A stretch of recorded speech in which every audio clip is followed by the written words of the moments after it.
Welcome to the Brian Piergrossi podcast.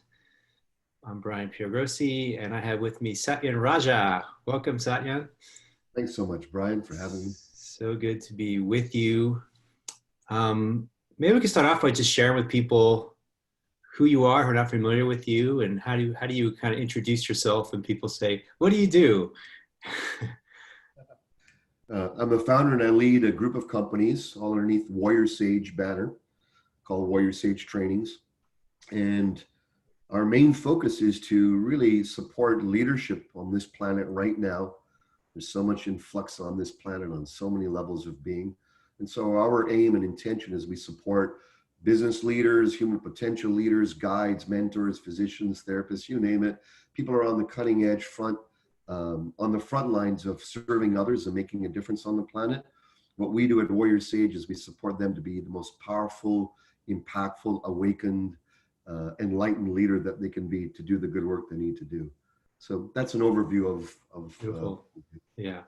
And I first became aware from you quite a few years ago. I believe you were in Los Angeles and you were giving a speech to a group of folks, and you're talking about masculinity and the power of conscious masculinity. And that really struck me. And I was really, struck by your presence and what you were sharing. And so that's kind of the main thing I wanted to dive into today is conscious masculinity and what that is. And it feels like it's really needed right now. It's really, there's a call to step up. And I hear women asking for that to step up. I hear men asking for that to step up. So I'd love to dive into that with you. And I'd love to, probably the best thing to start off with is just so we can clarify the terms. How do you define masculine and feminine for this conversation? How would you like those terms to be defined? That's a very packed question because masculine, feminine, the terms themselves are very packed with all types of cultural imprints coming from all different eras, all different areas. So I'll give a simple definition, which is a little bit more spiritual or esoteric.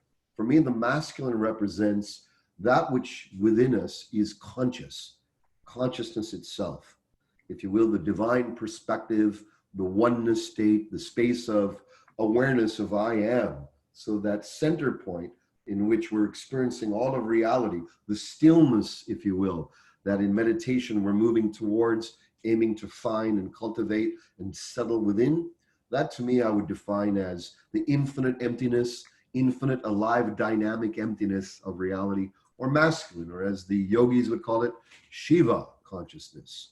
And using the deity of Shiva is the representation in the yogic philosophy. Now, the feminine represents everything else. If one thing is still, what's its counterpart? Not its opposite, its counterpart. Opposite, but not oppositional, is the feminine. And the feminine represents esoterically the goddess, the feminine, the life force of all existence, the force that we hear about in Star Wars, tastes, color, textures, flavors, feelings, emotions, all the realm of things that are in constant change, the very existence of the universe, all the infinite universes, I would consider the feminine. Now, boiling it right down on a human level, we have more identification, some of us, to more of the masculine spectrum. Some of us are more identified to the feminine spectrum. In fact, we have the whole spectrum within us. It's just where we have a natural resting place, I believe, in that spectrum. And we also have years of cultural imprints which distort, obscure our natural resting place of what the masculine and feminine is. From ideas of what it should be to be a man, what it should be to be a woman, et cetera, et cetera. Those are the obscurations of imprints. But if we remove those, we get to the core of it. For me, the masculine represents divine freedom, freedom from the constraints of reality. And for me, the feminine represents divine love, the flow of love between all of us. And was David Data an inspiration for you on your path? David Data has been a mentor to myself and my wife for about 20 years. We're very blessed to have been mentored by him, and we're also very fortunate to be able to co-train and do offerings together as well. So yes. Yeah, beautiful. And I know he talks about these three stages that I believe you touch on these three stages. I think what's interesting for me is kind of, particularly for men, this kind of stage 2 to stage 3. right? Because I think there's a lot of men that are on a spiritual path, and I can relate this in my own life. So they're on a spiritual path and sort of go into this feminine energy, receptive, flowy kind of energy. And there's this sort of this idea that masculine energy, and I think this is for kind of men and women in the second stage, is kind of masculine energy is sort of bad, or sort of this oppressor, or sort of this dominator energy, and we got to stay away from it. And it feels like the movement now is, no, they're both beautiful energies, they're both divine energies. We need to integrate both of these energies, right? Is that something that you've seen people kind of struggle with? Absolutely. So, using this model of 3 stages as a very simple model, very overly simplified, but it's very good for usability. The first stage is when we're in a me-oriented, or the old school idea of masculinity, which is what we have deemed toxic masculinity or unconscious masculinity. This is the power games, the control games. This is where you don't feel free within, so you try to subjugate others and enslave others through power, sex, money, manipulation, anger, might is right, war, all the manifestations of the unconscious, the less than fully awakened being. Why? Because that state of our growth, if you will, is based on me getting what I want, what I need, conquer, might is right, all of that energy.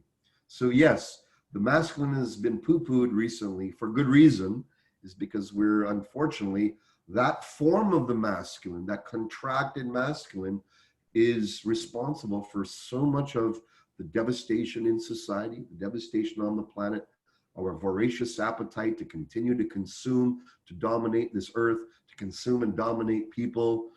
Eventually it backfires. Eventually we harm ourselves in that. But that paradigm is still rampant on the planet.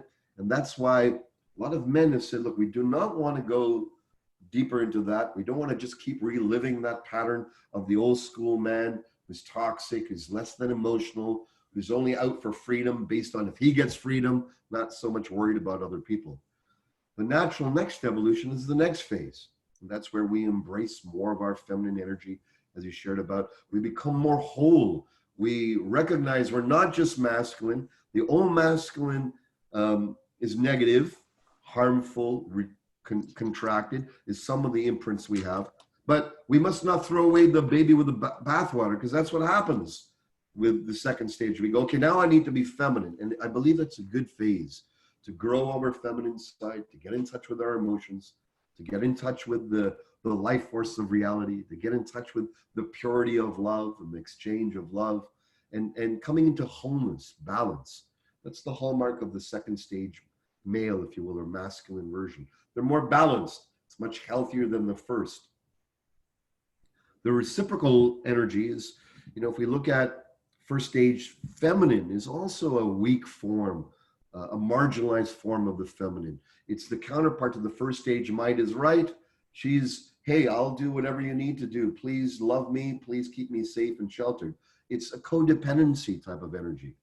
So when we go from this codependency of the first stage and we say we've had enough of that, we need to grow our boundaries, we need to grow ourselves, we need to become whole, autonomous, sovereign beings. We need to find the masculine and feminine fulfillment within ourselves rather than look for it neurotically outside of ourselves. This is a very valuable phase of life, very natural, very healthy. So we advocate that. But as you shared at the beginning, that's only one stage. Because if we stay around in the second stage too much and we balance our energies, so now we're more whole, but after that wholeness, now what? And I believe that some of us who are listening here today are ready for what's next. And that next is the third stage of masculine and feminine evolution. So we go from me to we. Now we become more devoted to becoming a vessel for the whole. So in the third stage, masculine, is where we recapture our masculine energy, but we filter it, we connect it to our heart center, our love center. We connect it to purpose, not personal purpose alone, but purpose that serves the greater good, the greater whole. And ultimately, we learn to surrender our, if you will, small myopic vision of our own future, of our own goals, or our own attainment. And we allow nature, we allow presence, we allow the divine, we allow Mother Nature to inform us, to guide us into what is the manifestation of my masculine, which makes me feel most alive, which makes me feel like that I'm here to serve something far greater than just my own personal needs. So I believe that's where we're moving into, and it's a noble path, it's a valiant path, and it's one much needed right now. Beautiful. It feels like the first stage, tell me if this sounds right to you, the first stage is sort of just lost in the ego, lost in self-centered, it's all about me, my little ego. And then as you move through the second stage into the third stage, you're reintegrating the masculine, but now it's from this place of service to the whole, of recognizing you are one with all that is, this awakening of consciousness, that you're one with all that is. And the masculine then is not a negative force, but it's a positive force that is offering its gifts in service and a benefit to all. Absolutely. Very beautifully said, brother. Yeah. Absolutely. So it feels like that opening in the consciousness, and that's an interesting thing too. So you have this opening in the consciousness to this sort of oneness, this recognition of the unity of all that is. And so let's bring in a phrase that I know you use a lot, WarriorSage, right? So then how or where is this energy of the warrior? Where does that become valuable? What is that energy, and how is it beneficial? Well, the enlightened warrior, if you will, the transcendent warrior is what I'm talking about. Mm-hmm. The old school warrior is warring for conquest, yeah, if you will. Mm-hmm.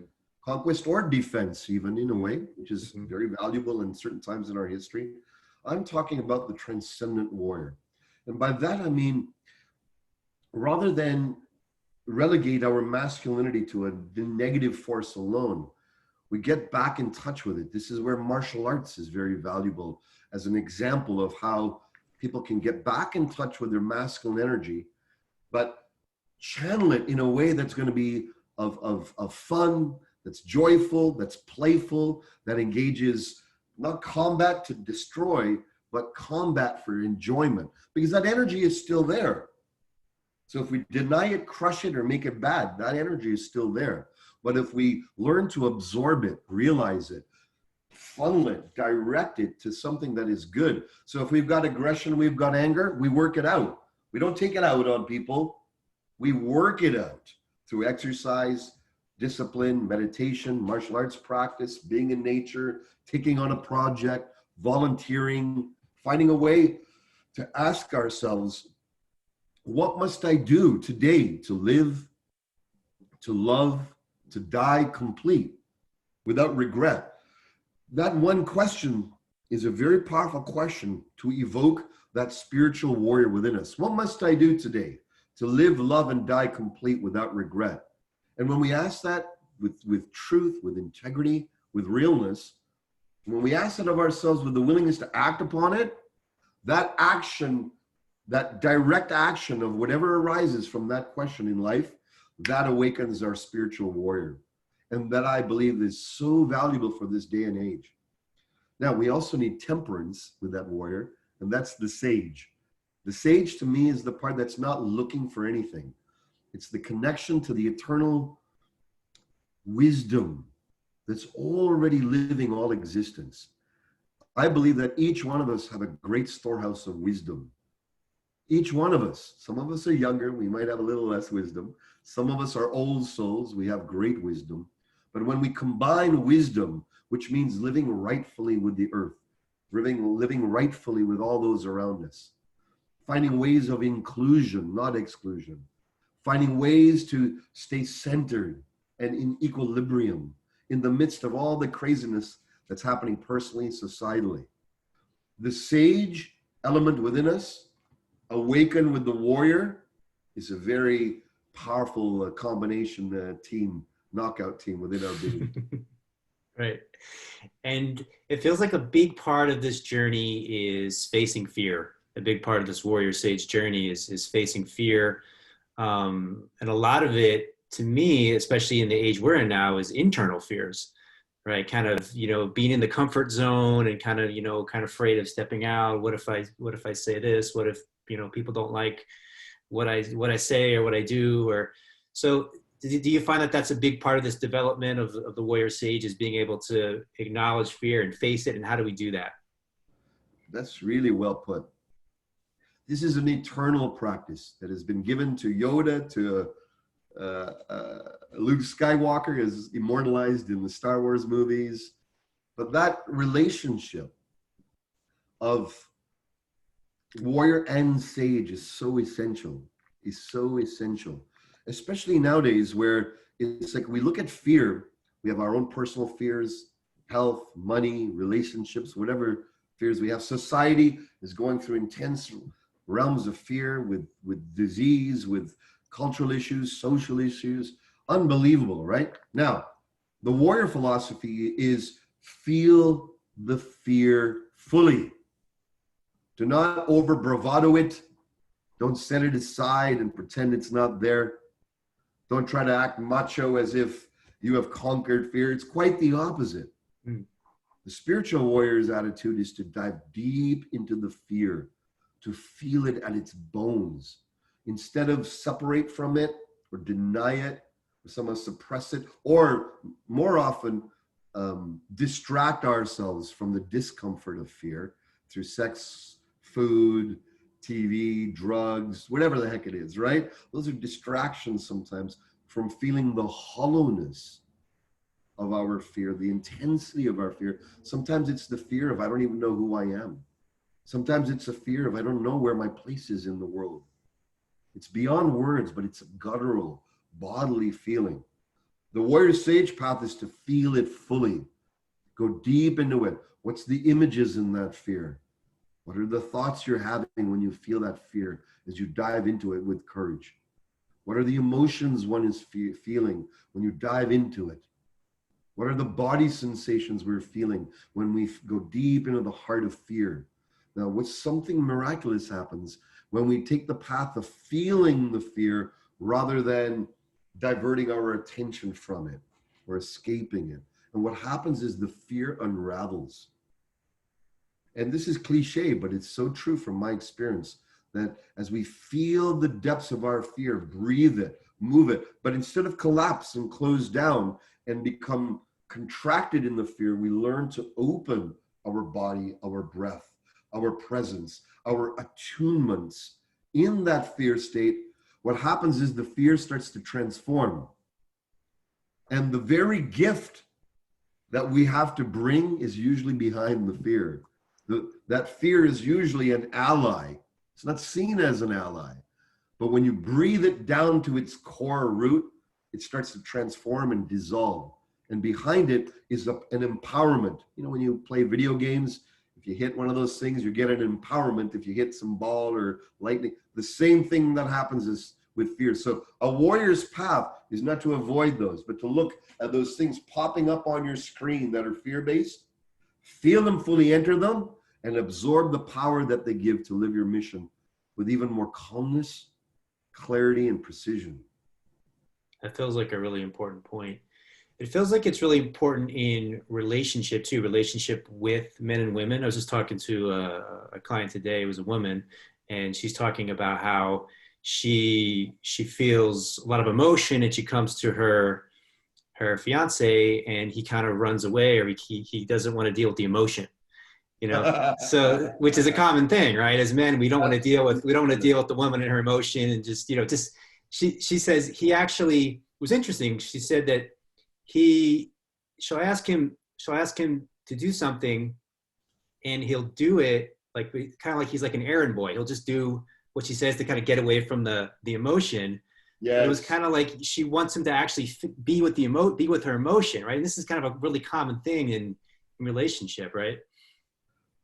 In those moments, what we're seeking is relief, whereas what we could be looking for is realization.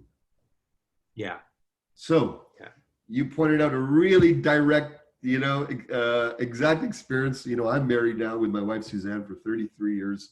We co-teach together. And every day, I even have my daughter, 23, very vivacious, very intense. There's times I don't want to be with them. There's times where their energy, their emotions, and I'm like, the masculine loves stillness within Yeah. us. The masculine within us loves everything being just okay, no fluctuation. Don't like chaos. Don't like chaos. The more calm, the more collected, the more Structured, simple, ordered. the Yeah. better, right? But if you think about it, it's an insane expectation of our ladies in the world to be that, and even our own feminine. So what's the practice? The practice I've learned to deal with it. That at first it seemed like to deal with it, right? For relief. But we must first shift and go, am I seeking relief or is there realization to be had here? That's the first one. If we take the path of seeking relief from the noise, we'll get some distraction with food or drugs or whatever the heck it is, right? Or just getting away. TV. Now, if we can be present. So my practice is with my wife is when she's in some type of emotional intensity, something coming up, the part of me wants to back off. I learn to open that part that backs off. It's usually the front surface of the body that contracts first. In mammalian protective response, our face, our jaws tend to jut out under pressure and tension and anger or frustration or I've had enough of this.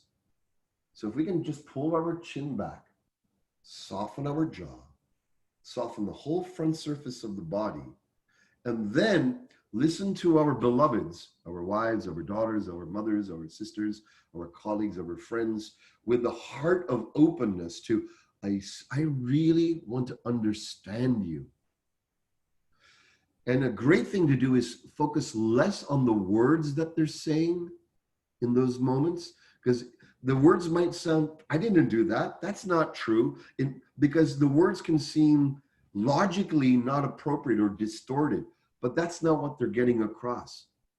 We must learn to listen to their body transmission, the emotions that are coming off their body, and receive those emotions into our body without our mental thoughts kicking in solutions or trying to figure out what does this mean and how can I bring it to an end quickly. It's the opposite. If we can absorb, just like a pool absorbs water, no matter what I throw in, I've got a pool in the backyard. If I throw in this bottle of water, it'll absorb it. If I throw this in, it'll absorb it. If I throw this in, it'll absorb it. It won't reject it. It won't keep it out. It's not going to see, should I let it in or now?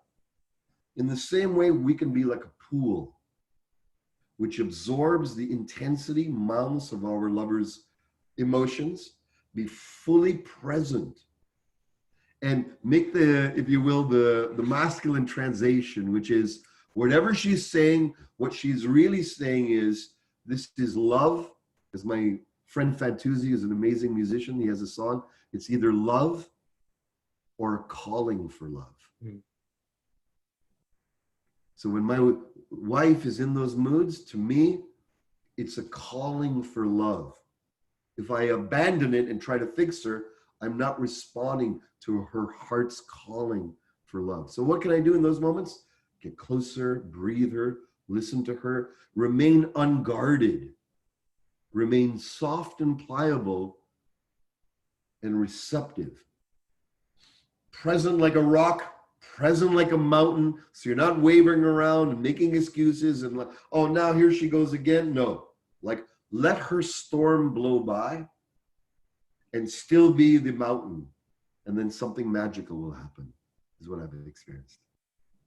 And it feels like that's courage, right? That's the courage of like, and I think it ties in to me to integrity as well. So I'll be in situations where it could be with my partner or it could be with somebody else, but there's a question and it's like, okay, well, if I say the true answer, it could create some emotional disturbance that I don't really want to deal with. The ego doesn't want to deal with it. Or I could lie and say something different and just get out of it, you know? But the path of integrity is to say, I'm going to answer truthfully, and I'm going to have the courage to be with whatever emotion arises. And this feels like actually a really big part of maintaining intimacy in relationship and trust in relationship. You nailed it on the head, brother.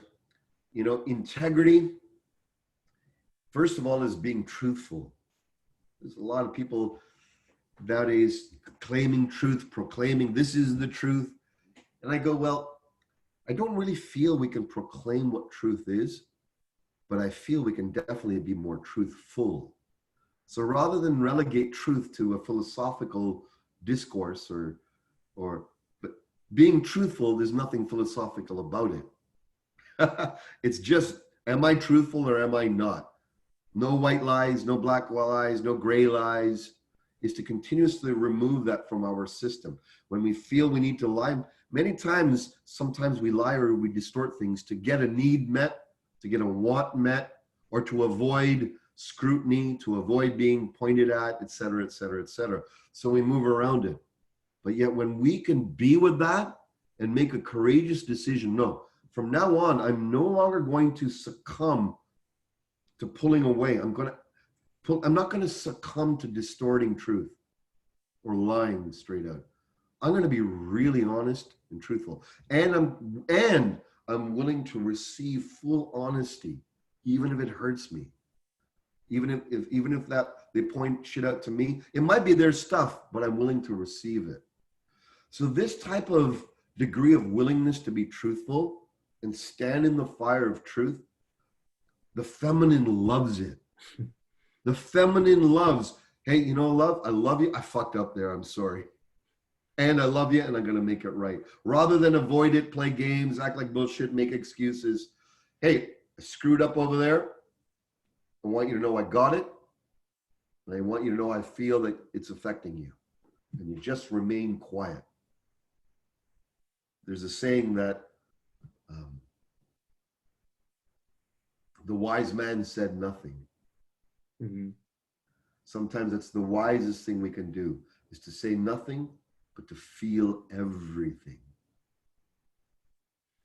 Yeah, what you bring up for me there too is, which feels like another really important component of this third stage masculinity, or this more mature developed masculinity, is accountability, right? Being able to be accountable for your actions, be responsible for your actions. That feels like an important component of this as well.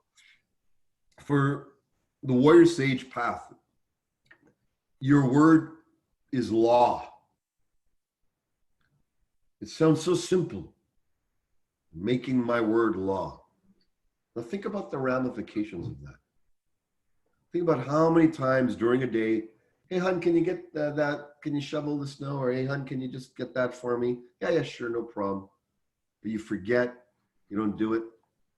It's not out of malice. It's not out of trying to lie. It's just a little, you slip by you and all that. But you did say yes at some time.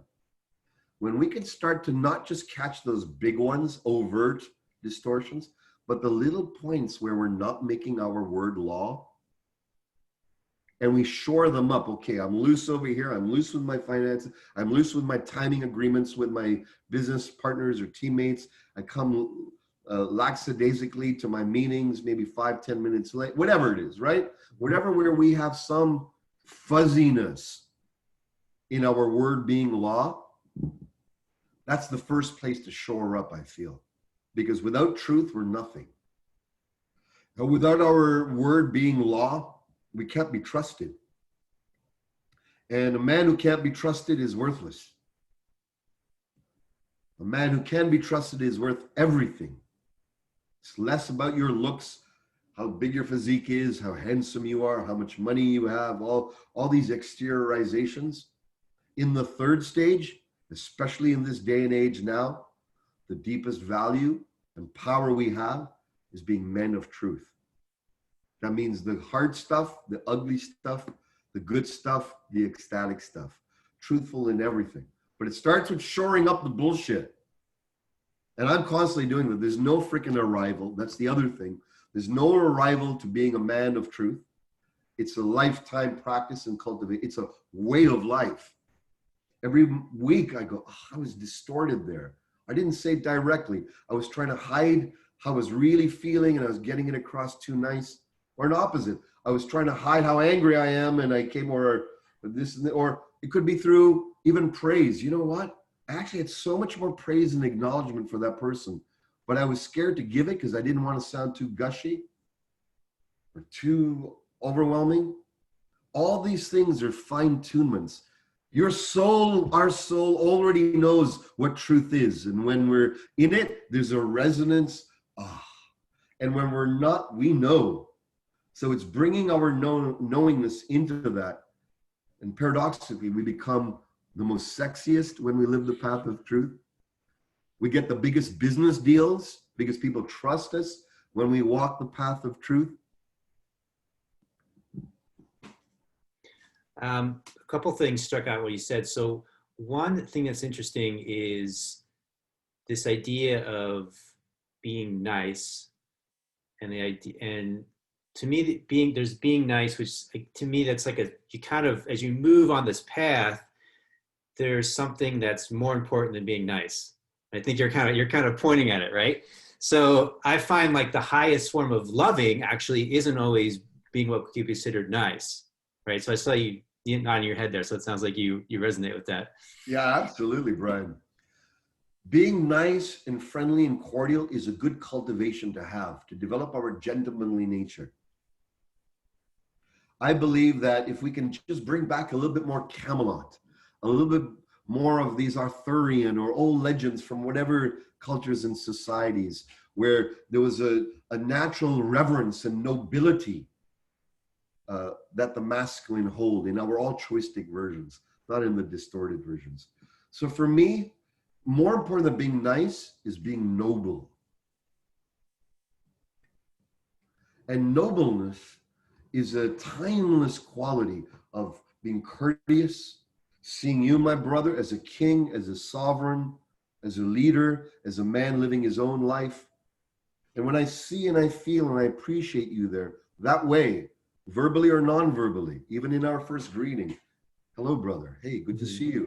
In our first interactions and our last interactions, when we say goodbye to each other now, when we can add a little flavor of nobility, our own artful way of bringing our eyes to see the noble in each other and the expression of our nobility coming forth, whether that's through humor, zaniness, fun, strength, we all have our own feeling around that. But nice is good, nobility is warriorship. And I feel like there's this energy of sort of like the mother, energy of the father, which is both really important. And to me, the energy of the mother is this kind of nurturing, unconditional love, regardless of what you do, the mother, hugs you and embraces you, and she loves you, and that feels like that's almost like, to me, almost the fundamental energy of the mother. Then there's this other energy that's also really important. And if it's not there, that feels like something's lacking. And it's this energy of the father, which is sort of, it's like, I love you and you could do better.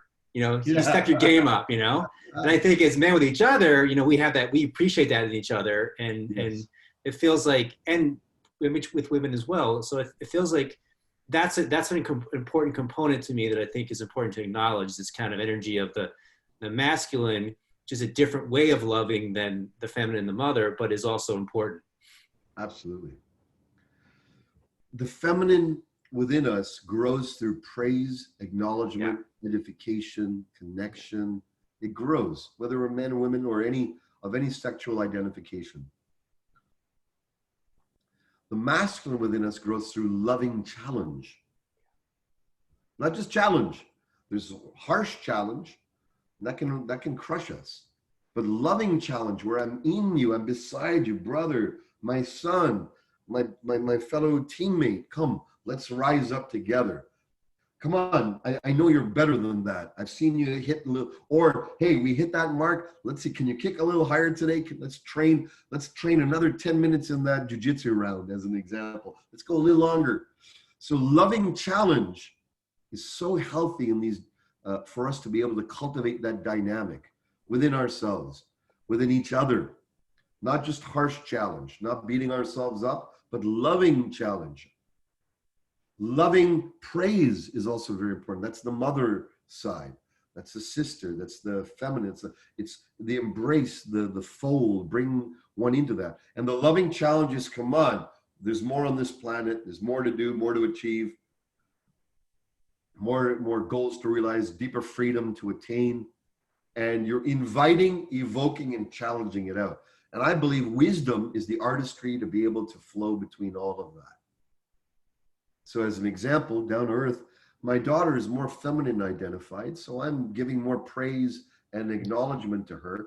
Before I didn't, before I would be just as challenging, and I realized I was hurting her, I was crushing her tender heart. Now I add so much more praise and love. I start off with that with her as I'm talking. My son is more masculine identified. And so with him, I give him more loving challenge. It's not that I don't give him loving praise. I just give more of that. Come on, son, let's do this. Let's train a little harder today. So I believe that we can nurture each other and nurture ourselves with loving praise and acknowledgement, as well as loving challenge and raising the bar. Mm. And that feels like really important too, is kind of feeling into where someone is, right? Or they have a masculine essence or a feminine essence. And it's almost like there's a different language if someone's in a feminine essence than a masculine essence, that way you can communicate and we can connect. And then I think another important point is that people can be in a different essence at different times, right? So someone could be primarily a masculine essence, but they may be in a moment where they're in a feminine energy, or they need a feminine energy, or vice versa. Right, so kind of like feeling into that. Yeah, I have a son, and he's 19 now, and he has a masculine essence. So I can feel that, he appreciates when it's like, hey, you could do better here. You could step it up here. Challenge you a little bit, push you. And he thrives off that. But if I was just doing that without any kind of appreciation or any kind of motherly energy, then yeah, it would feel crushing. So it's like there's a balance and kind of just being present and feeling where people are at and what's being called forth, and that's relationship, right? Exactly. There's no formula to this. There's only palettes that we've been describing. There's no right or wrong or anything fits one person. It's really sensitivity to the moment and to who you're with. In the leadership work I do, training leaders to lead their companies and organizations, we're taught this. But we have to recognize that everyone has the full spectrum of masculine and feminine within them. And the artistry of leadership, whether we're parenting, whether we're husbanding, whatever leadership role we're in, whether we're working in an organization, leading a company, we have to be the one that can appreciate the whole spectrum and feed those who we love, our teams, the full spectrum. Yeah. Really valuable to do that. So something that I feel is really big right now, another thing that I feel is lacking is there's sort of these movements that I guess the way I would say it is I feel like we're lacking a vision right now collectively. And I feel like that's a masculine essence. So it feels like people they're feeling something and they're against this or they're against that or we're against this thing and we don't want this thing. And that can be a good starting point, but then it's like, it feels like, what do we want to create? What is the vision? And it feels like that's where a conscious masculine energy could really be called forth, is to bring a sense of vision. Does that feel like that's a masculine quality? Does that feel like it's something that's valuable to you to bring forward? Absolutely, brother. You said it so well. The world is lost in vision. We don't have a unifying vision. We have visions and missions for some groups that are antagonistic and oppositional to others. We've got politics where both sides are demonizing each other. It doesn't matter what country, it doesn't matter. It doesn't matter which country, it doesn't matter who the players are. If you think about it, even in democratic systems, we've got the election here.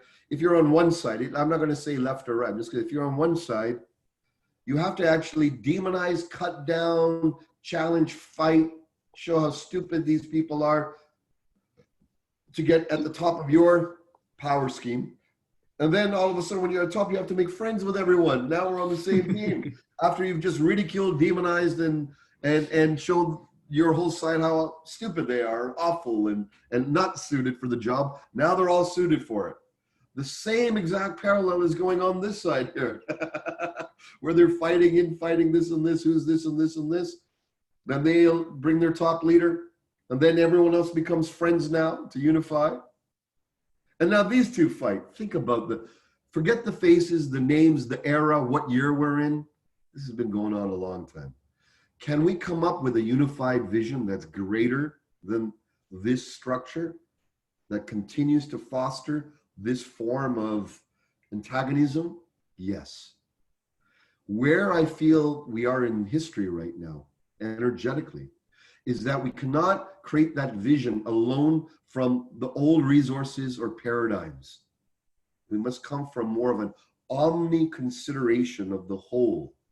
And right now, there's the vision we want to create, but even deeper, there's a vision that wants to be birthed from the feminine. There's a deep arising emergence that many of us feel, but we can't put our name on it or finger. We can't give it actual words yet because it's still in a very powerful phase of emergence. But what we can do is surrender, come out in nature more, quiet the mind more, get off social media more, get off all the irritations more, and start to merge and feel and become with and become resonant with and love the emergent feminine wisdom that's sharing and that will inform our collective masculine vision of what is the world we wish to have. Mm. So this new vision is a combination, I feel, of the emergence of the feminine life force, nourishing our masculine capacity to envision the highest for all. Yeah, and I love what to me, it's like you're talking about the integration as well. So it's like we're talking about integrating, there's the masculine and the feminine, and can we appreciate the divinity of both of these polarities, right? And then you can see the same thing, all these, left and right and liberal, conservative, and all these things, and this side's good, this side's evil, and it's like, is there something in there, even if you think you're on the, whatever the other side is there something on this other side that you can find value in? That is there something that, that resonates? Can you find, because I think when we start having really human to human conversations with people, we find that these are just human beings. Most of these people are just, they may have a different way of looking at things or a different idea. And I know I've seen that you're into Daniel Schmachtenberger's work, and I've also been inspired by some of Ken Wilber's old stuff, the integral stuff. And it's like these ways of just integrating these things that seem different, and how do we bring them together? It's the same thing. I feel like yin and the yang, right? It's in the harmony of the two that the real power is. Not everyone. There are some people are dastardly. Yes, agreed. Most people I've met have a positive intent. Yeah. Even if our theologies or philosophies, political philosophy, everything might be different. So let me use a left-right example. What's the essence of a right philosophy? Well, one should be autonomous. One should be have good values. One should have love of family. One should self-resourcefulness, not being reliant on other people, and finding this is such a very powerful philosophy, and I'm all for that at its altruistic level. That's the positive intent. What's the positive intent of the other reciprocal, or if you will, energy? Well, left, let's say, would be, yes, not only shall we take care of ourselves, let's not only be happy with our own success. How about let's be happy when our whole society is lifted up together?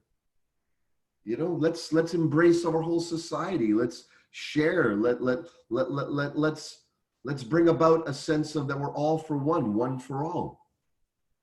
Now, to think that's the positive intent as an example. To think that they're opposites it's actually not the case. They go together. In my experience, is we need that of both. Yeah. We need to have self-reliance, autonomy, being strong in our own right, having good values and virtues that are timeless and eternal. And it's wonderful to help my brother, my sister, and to have a care that society lifts up together. Wisdom, that's the sage.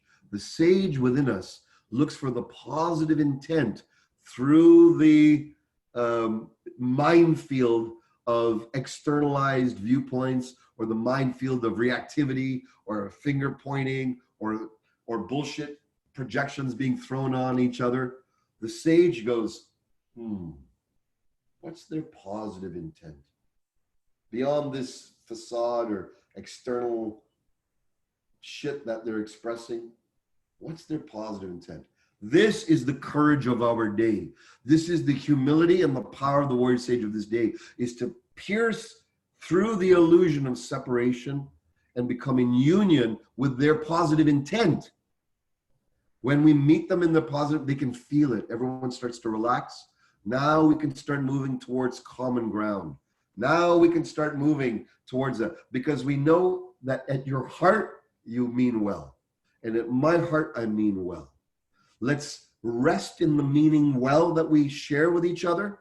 And now let's work on the theological or philosophical differences and bring about a form that combines the best of our philosophies. The phrase that comes through is true love takes courage. Yeah. So how can people connect with you? What are you up to? Any last words you'd like to share with everybody listening? Thanks, Brian. Well, you're all welcome to come and visit our Warrior Sage page at WarriorSage.com. We also have our Facebook page, Warrior Sage Community. You can invite yourself onto there. But if you go to WarriorSage.com, we've actually created 3 powerful trainings I invite everyone to download for free. One is called an abundance activation, to help you go from egoic ideas of abundance into awakened ideas and practices and cultivations. There's one for relationships called relationship activation, which I highly recommend, which goes deep into what we just talked about today. And then another one we have is called power activation, going from the power of the ego into enlightened power. So those are all available for free for yourself, for your family at WarriorSage.com. All right. Thank you so much, Satyen, for being with me today. And thanks everyone for listening. Thank you, Brian. Thank you all. Much love to you.